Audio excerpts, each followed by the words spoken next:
6 अगस्त 1945 Japan के Hiroshima शहर के आसमान पे एक अमेरिकन B-29 बॉम्बर प्लेन को देखा जाता है। इस प्लेन का नाम था एलोरा गे और इस प्लेन के पायलट थे ब्रिगेडियर जनरल पॉल ट्रेवल्स। इस प्लेन की खास बात यह थी कि इस प्लेन के अंदर था एक ऐसा चीज जो हिरोशिमा को तबाह करने वाला था, दुनिया का पहला एटॉमिक बॉम्ब। सुबह का समय था, जापान के सभी लोग अपने दिन भर के कामों में बिजी थे। तभी वो लोग आसमान से इस प्लेन से कुछ गिरते हुए देखते हैं। एग्जैक्ट उस समय तक किसी को पता नहीं था कि ये क्या है। उस समय तक जापान के किसी भी लोगों को न्यूक्लियर बॉम्ब के बारे में कुछ भी नहीं पता था। वो लोग जानते तक नहीं थे कि एक न्यूक्लियर बॉम्ब जैसा भी कुछ चीज़ एग्जिस्ट करता है। एग्जैक्ट 45 सेकेंड्स तक वो चीज उनके सामने से नीचे गिरता रहता है और फिर पलक झपकते ही एक भयानक धमाका होता है।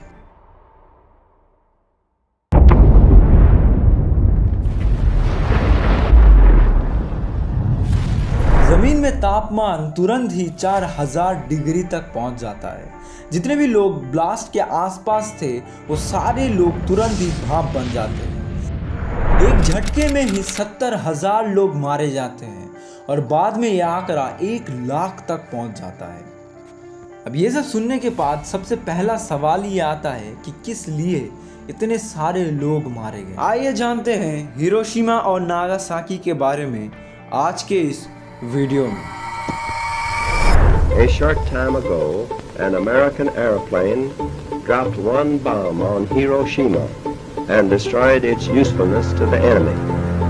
That bomb has more power than 20,000 tons of TNT. The Japanese began the war from the air at Pearl Harbor. Takes on multi-armed form and says, "Now I am become death, the destroyer of worlds." 19वीं century आते आते Europe के कई देश आधी दुनिया को कब्जा कर चुका था, लेकिन उनमें से कई देश थे जो यूरोपियन कॉलोनाइजर्स के आगे झुकने के लिए तैयार नहीं थे। ऐसा ही एक देश था जापान। जापान को पता चल चुका था कि यूरोपियन कॉलोनाइजर से अपने देश को बचाने के लिए कुछ ना कुछ तो करना पड़ेगा, जिसके लिए अर्ली 1900 से ही जापान अपनी इकोनॉमी के साथ साथ अपनी मिलिट्री को भी स्ट्रॉन्ग बनाने लगा, क्योंकि जापान को पता चल चुका था कि मिलिट्री ही एक ऐसा चीज़ है जिससे बाहर के कॉलोनाइजर्स को रोका जा सके, जिसके लिए जापान धीरे धीरे अपनी आर्मी को बहुत स्ट्रॉन्ग बना चुका था। जापान की आर्मी इतना ताकतवर बन चुका था कि 1905 में जापान रशियन एम्पायर को भी हरा चुका था। रूस को हराने के बाद जापान को एशिया में सबसे ताकतवर देशों में माना जाने लगा था। जापान ने अपनी आर्मी को इतना स्ट्रॉन्ग बना लिया था कि जापान दुनिया में किसी भी देश के साथ लड़ सकता था। लेकिन इसी दौरान जापान कई देशों के ऊपर अपना कब्जा बना चुका था। मतलब एक तरीके से जापान के अंदर भी बाहर के कॉलोनाइजर्स की तरह इंपीरियलिज्म देखा जाने लगा। जापान इसी दौरान कई देशों को कब्जा बना चुका था। मतलब एक तरीके से यूरोपियन कई देशों की तरह जापान भी एशिया में एक कॉलोनाइजर बन चुका था। जापान एशिया में कई देशों को कब्जा करके उसके रिसोर्सेस को अपने खुद के लिए यूज करता था। जापान एक ग्रेटर एशिया की बात करता था, मतलब एक यूनाइटेड एशिया बनाने की बात करता था, लेकिन जापान देशों को कब्जा करता था सिर्फ उसके रिसोर्सेज के लिए। जापान अपना सबसे बड़ा एक्सपेंशन करता है साल 1931 को मंचूरिया को कब्जा करके। इससे पहले जापान 1910 में कोरिया को भी इन्वेड कर चुका था। जापान धीरे धीरे हर एक देश को इन्वेड करते जा रहा था, जिसे देखकर अमेरिका परेशान हो बैठा था। जापान की बढ़ती ताकत अमेरिका को राज नहीं आ रहा था। जापान के मंचूरिया को कब्जा करने के बाद अमेरिका पूरा बौखला उठा था, जिसके बाद जापान के मंचूरिया को कब्जा करने के मामले को लीग ऑफ नेशन में उठाया गया। जब लीग ऑफ नेशन ने जापान को गलत बताया तब जापान ने उसी मंच पर लीग ऑफ नेशन को छोड़ दिया। लीग ऑफ नेशन को छोड़ने के बाद जापान के अंदर एक हिम्मत आ चुका था, क्योंकि जापान को अभी रोकने वाला कोई भी नहीं बचा था, जिसके कारण जापान अपने एक्सपेंशन को जारी रखता है। जापान और भी ज़्यादा एग्रेसिव हो चुका था। अब जापान चाइना के पीछे पड़ चुका था। साल 1937 को जापान चाइना के खिलाफ फुल स्केल वॉर डिक्लेयर कर देता है। जिसे सेकेंड सीनो जापानीज वॉर नाम से जाना जाता है। इस लड़ाई में जापान को कुछ ज़्यादा फायदा तो नहीं हुआ था, लेकिन जापान इसके बाद अपनी एग्रेसिव एक्सपेंशन को और भी ज़्यादा बढ़ा देता है। जापान के बढ़ते एक्सपेंशन को अमेरिका को परेशान कर दिया था, जिसके कारण अमेरिका और जापान के रिश्तों में दरार आना शुरू हो चुका था।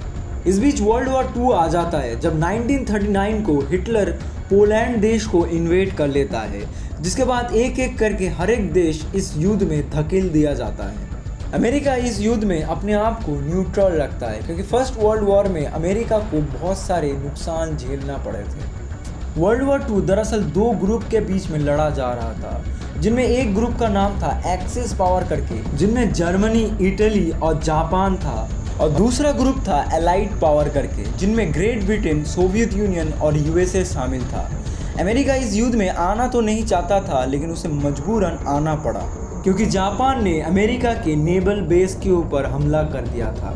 जापान के मंचूरिया को कब्जा करने के बाद जापान की नज़र साउथ ईस्ट एशिया में कुछ देशों की तरफ जाता है। दरअसल जापान में इतना ताकत बन चुका था कि जापान एशिया में किसी के साथ भी लड़ने के लिए तैयार था, और साथ में यूरोप के कई देश जो एशिया में अपने कॉलोनी बना के बैठे थे, उन्हें भी मार के भगाना चाहता था।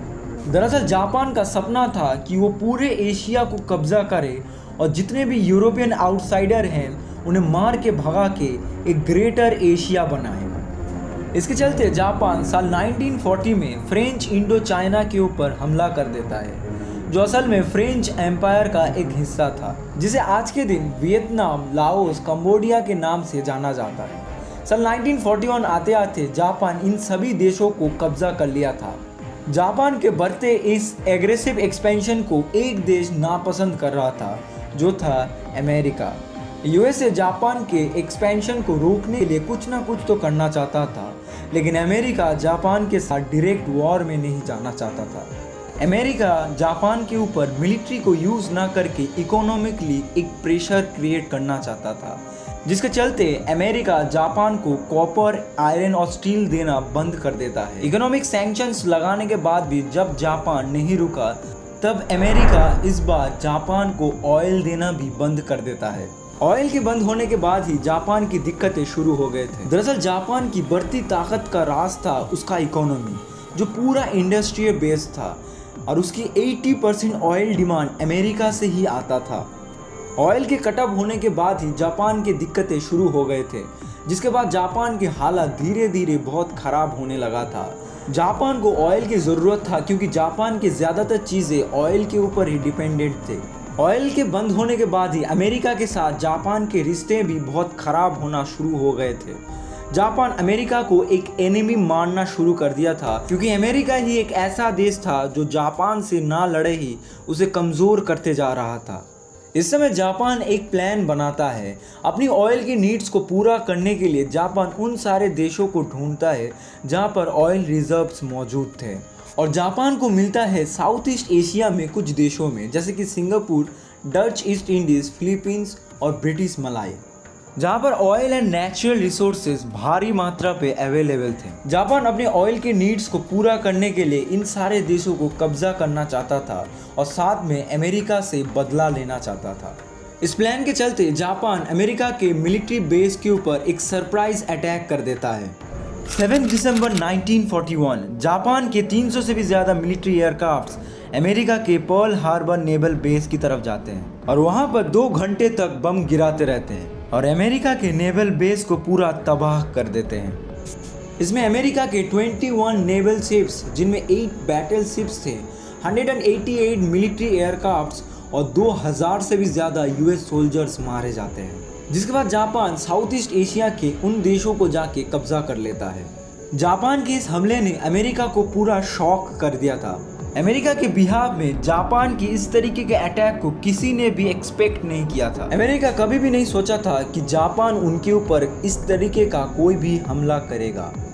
इसके जवाब में अमेरिका जापान के खिलाफ वॉर डिक्लेयर कर देता है। A state of war has existed between the United States and the Japanese Empire. America के बाद ब्रिटेन भी जापान के खिलाफ वॉर डिक्लेयर कर देता है। इसके चलते जर्मनी और इटली भी यूएसए के खिलाफ युद्ध छेड़ देते हैं। इस पॉइंट ऑफ टाइम पे वर्ल्ड वॉर 2 अपना पूरा रूप ले लिया था। अमेरिका के इस युद्ध में आने के बाद ये युद्ध एक अलग ही रूप ले लिया था। अपने स्टोरी को थोड़ा फास्ट फॉरवर्ड करें तो 1945 को जर्मनी हारने लगा था, जिसके चलते 30 अप्रैल 1945 को हिटलर सुसाइड कर लेता है। उससे पहले 1943 को इटली भी सरेंडर कर लिया था। हिटलर के मौत के बाद जर्मनी भी सरेंडर कर लेता है। अब एक्सिस पावर में सिर्फ जापान बचा था। अमेरिका और जापान के बीच पैसिफिक में घमासान युद्ध हुआ, जिसमें जापान और अमेरिका के कई सारे सोल्जर्स मारे गए। जापान और यूएसए के बीच में लास्ट ऑन ग्राउंड बैटल हुआ था, बैटल ऑफ ओकिनावा, जिसमें 12,000 से भी ज़्यादा यूएस सोल्जर्स मारे गए थे और जापान के 1 लाख से भी ज़्यादा जापानीज पर्सन्स मारे गए थे। इस समय अमेरिका के राष्ट्रपति फ्रैंकलिन डी रूजवेल्ट की मौत हो जाती है और vice president Harry Trueman America के नए राष्ट्रपति बनते हैं। राष्ट्रपति बनने के बाद ट्रूमैन को अमेरिका के एक टॉप सीक्रेट मिलिट्री प्रोजेक्ट के बारे में पता चलता है, द मैनहट्टन प्रोजेक्ट, जहां पर दुनिया का सबसे पहला न्यूक्लियर बॉम्ब बनने जा रहा था। ये इतना सीक्रेट था कि जब ट्रूमैन प्रेसिडेंट बने तभी उनको इसके बारे में पता चलता है। 16 जुलाई 1945 को मेक्सिको में इस बम को सक्सेसफुली टेस्ट किया जाता है, जिसे ट्रिनिटी टेस्ट कहा जाता है। अब ट्रूमैन के हाथ में एक बॉम्ब आ गया था, लेकिन इसे जापान में डायरेक्ट गिराने से पहले जापान को एक लास्ट वार्निंग दिया जाता है। 26 जुलाई 1945 पोस्टडैम डिक्लेरेशन, जहां पर जापान को लास्ट वार्निंग दिया जाता है, जिसमें जापान को अनकंडीशनल सरेंडर की डिमांड किया जाता है और साथ में धमकी दिया जाता है कि एक बुरी तरीके की तबाही के बारे में, prompt and utter destruction. Japan इस डिक्लेरेशन को रिजेक्ट कर देता है और सरेंडर को इनकार कर देता है, जिसके कारण ये युद्ध जारी रहता है। 3 अगस्त 1945 को डिसाइड किया जाता है कि जापान में एटॉमिक बम गिराया जाएगा, जिसके 3 दिन बाद इस बम को गिराया जाता है। 6 अगस्त 1945 जापान के हिस्ट्री का सबसे भयानक दिन बनने जा रहा था। हिरोशिमा में सुबह का टाइम था, वहाँ के लोग अपने दिन भर के कामों में लगे हुए थे। फिर उसी समय एक American Boeing B-29 bomber plane Hiroshima के आसमान पे उड़ रहा था। इसके अंदर था दुनिया का सबसे पहला एटॉमिक बॉम्ब लिटिल बॉय। 8:15 में इस बम को हिरोशिमा में गिराया जाता है। जब यह बम फटा तब एक तेज रोशनी दिखाई देता है। जितने भी लोग उसको देखते हैं वो सारे लोग अंधे हो जाते हैं। ये बम लगभग 15,000 TNT के समान था। इस बम के शॉक वेव्स किलोमीटर दूर तक जाते हैं। बम के फटने के बाद जमीन में 4000 डिग्री तक पहुंच जाता है और जितने भी लोग थे आसपास में वो सारे लोग भाप बन जाते हैं। ये इतना तेज हुआ कि उनकी परछाई एक तरीके से जमीन में छप गई। उन लोगों को पता भी नहीं चला कि उनके साथ क्या हुआ है। हिरोशिमा में उस दिन 80% बिल्डिंगें तबाह हो जाते हैं, जिनमें कई सारे हॉस्पिटल्स भी शामिल थे, जिसकी वजह से 90% हेल्थ केयर के लोग उस दिन हिरोशिमा में मारे जाते हैं, जिसकी वजह से जितने भी घायल लोग थे उन्हें इंस्टेंट कोई भी मेडिकल हेल्प नहीं मिला। हिरोशिमा में उस दिन 70,000 लोग मारे गए थे। इतने सब कुछ के बाद भी जापान अभी भी सरेंडर को राजी नहीं था। जापान अभी भी इस युद्ध को जारी रखना चाहता था, जिसके कारण अमेरिका 3 दिन बाद नागासाकी पे एक और बॉम्ब गिरा देता है। ये बॉम्ब और भी ज्यादा ताकतवर था। इस बम का नाम था फैट मैन। नागासाकी पे उस दिन 40,000 लोग मारे गए थे। दरअसल नागासाकी के जियोग्राफी के लिए इस बम का उतना इफेक्ट नहीं पड़ा था और लोग भी ज्यादा प्रिपेयर्ड थे। नागासाकी के बॉम्ब के गिरने के बाद जापानीज गवर्नमेंट सरेंडर के बारे में डिस्कस करना शुरू कर देते हैं, क्योंकि नागासाकी के बम के गिरने से पहले 8 अगस्त 1945 को सोवियत यूनियन भी जापान के ऊपर हमला कर दिया था। हैरानी की बात यह थी कि 2 न्यूक्लियर बम गिरने के बाद 2 लाख से भी ज़्यादा लोग मारे गए थे, जिनमें ज़्यादातर लोग सिविलियंस थे। लेकिन इतने सब कुछ के बाद भी जापान के कुछ टॉप लीडर्स थे जो अभी भी सरेंडर को राजी नहीं थे। बहुत डिस्कशन के बाद भी कोई भी सही रिजल्ट नहीं आ रहा था। फिर जापान के एम्परर हिरोहितो सामने आते हैं और बहुत मुश्किलों के बाद फाइनल एक डिसीजन लिया जाता है, जिसके बाद जापान सरेंडर कर लेता है। These dramatic first pictures were made by newsreel war correspondents and Army and Navy cameramen and were specially flown back from Tokyo. The time is 9:05 a.m. The Japanese have been on board exactly 10 minutes. लेकिन atom bomb ही एक लौता कारण नहीं था Japan के surrender के पीछे। दरअसल Soviet union ने भी जापान के ऊपर अटैक कर दिया था। 15 अगस्त 1945 को जापान के सरेंडर के बाद वर्ल्ड वॉर 2 भी खत्म हो जाता है, जिसके बाद जापान के इन दोनों शहर के रिकंस्ट्रक्शन का काम तुरंत ही शुरू कर दिया जाता है। आज के दिन अगर आप हिरोशिमा में जाओगे तो आपको देख के पता ही नहीं चलेगा कि यहाँ पर कभी भी एटम बम गिरा था। जापान ने इन दोनों शहर को आज के दिन पूरा ठीक कर लिया है और रेडिएशन लेवल को भी कंट्रोल कर लिया है।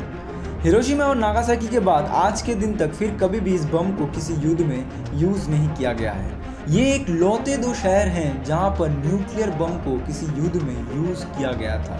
अगर आप लोगों को ये वीडियो पसंद आया है तो मैं सजेस्ट करूंगा कि आप लोग इस वीडियो को देखो। बहुत बहुत धन्यवाद।